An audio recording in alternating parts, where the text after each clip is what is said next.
All right guys, so back with the DR. If you've been following my videos for the past year or so, you'll know that I swapped to a Mikuni TM40 flat slide carb on this. I've got a whole series of videos on that process up here. But one of the common complaints with the TM40 is that the return spring on it is super stiff. Now, the throttle cam on the TM40 has 3 positions that you can hook the return spring to kind of adjust the stiffness. But even at the softest setting, it's still really, it'll work your forearm out just working the throttle. So I found a forum post when I first did this where a guy just used a piece of wire and made a loop to kind of make a 4th position for the return spring to make it just a little bit softer. And so I've basically been running it in that configuration since I put it on here. But it's still really stiff. I had another DR rider that was just trying this out to see if he wanted to switch to a TM40, and he was like, man, your throttle's really stiff. So compared to the stock DR throttle, it's noticeable. But ProCycle does offer a softer spring for it.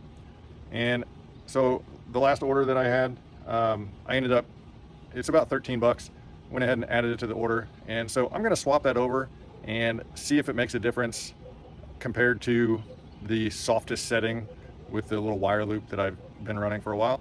I'd like to try to kind of measure this. So let me show you what I'm gonna try. Okay, so here's the new return spring. I'm gonna try to measure this. I've got my Zebco D-Lyre, just a fish scale. And on the throttle tube here, I'm just going to put a little squeeze clamp on here and hook my fish scale as close to the throttle tube as I can, and just give this a pull around and see what it, so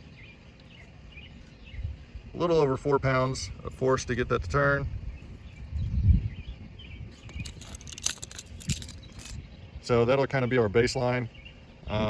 You know, there could be some cable lubrication stuff that may improve, but once I get the carb off, I will just straight on the throttle cam, I'll use the D-Lyre just to kind of measure what the current spring tension is. Okay, I got the carb off and clamped in a vise here. So you see these 3 posts? Those 3 posts are the different spring tension positions. And you can see that last one, I've got the little loop of wire just to extend the spring down a little farther. And so we got the D-Lyre hooked on the cam here, and as we pull it,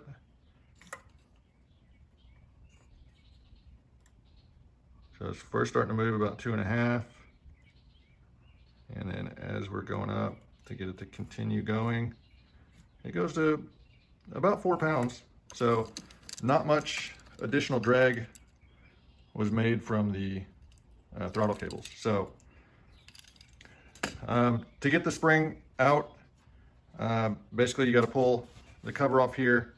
There's a bolt that goes through the little arm that attaches to the slide. You got to remove that bolt, and then remove,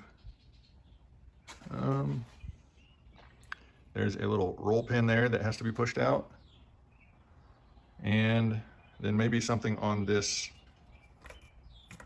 There might be a roll pin on this little plastic piece too, but then the shaft should push out this way. There's a couple needle bearings in here that I need to make sure to re-grease because I've never had this shaft out. So that may also help, just greasing the bearings in there. So let me get this apart and I'll be back.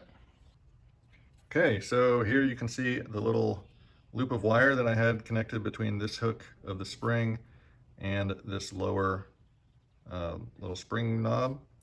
Here I've got the original spring, then a spacer, then a little washer, and then this is our accelerator pump lever thing, and here's the main throttle shaft. I do have a little wear there.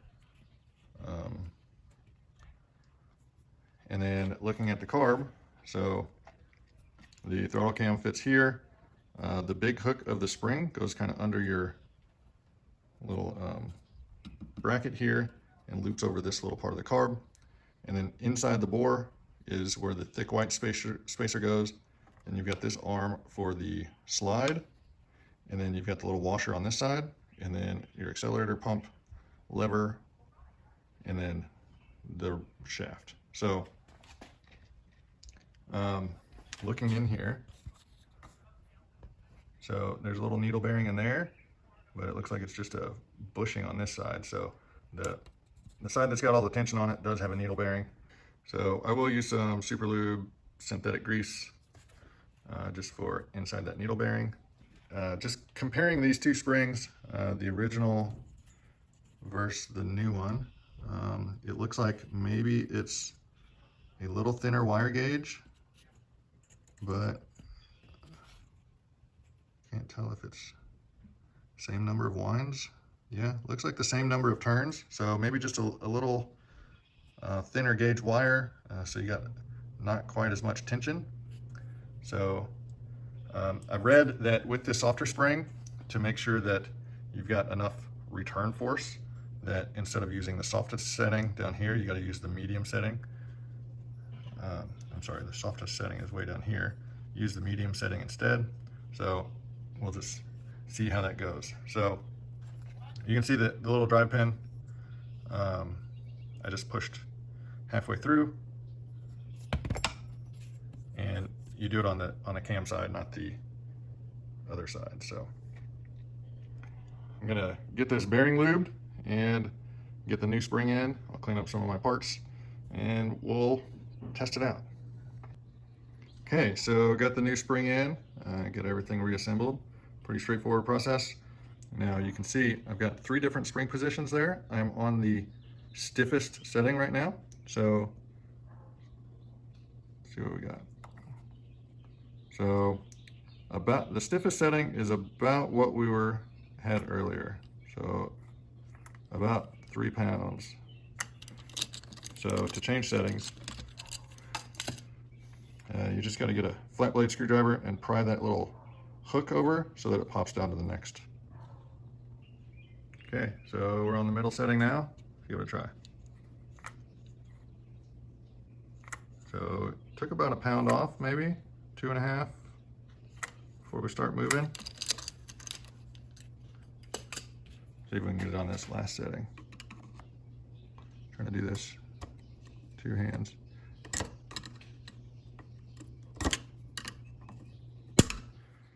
There we go, softest setting. All right. So that gets us, starts moving around 2 pounds. So I've read that the middle setting is probably where you want it. I'm gonna try it on the softest setting. If for some reason I'm noticing that I have to close my throttle to get the idle to come back down, I'll bump it up to the next one.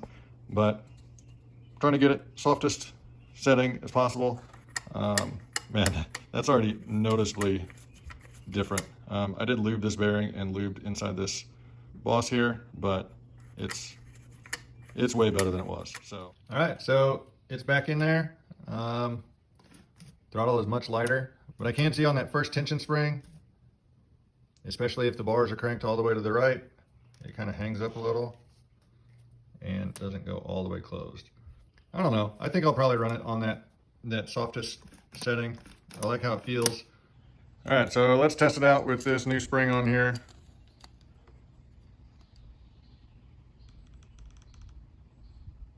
And 1.5 pounds. You got just a little bit of leverage with this clamp.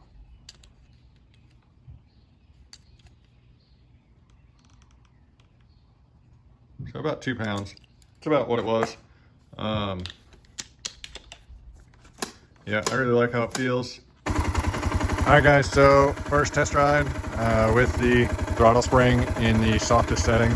So runs really well with the 145 in there that I put in there, but back to the return spring. So with the bars turned, if I just rev it up just a little bit, see it doesn't want to return back down. I gotta actually close the throttle.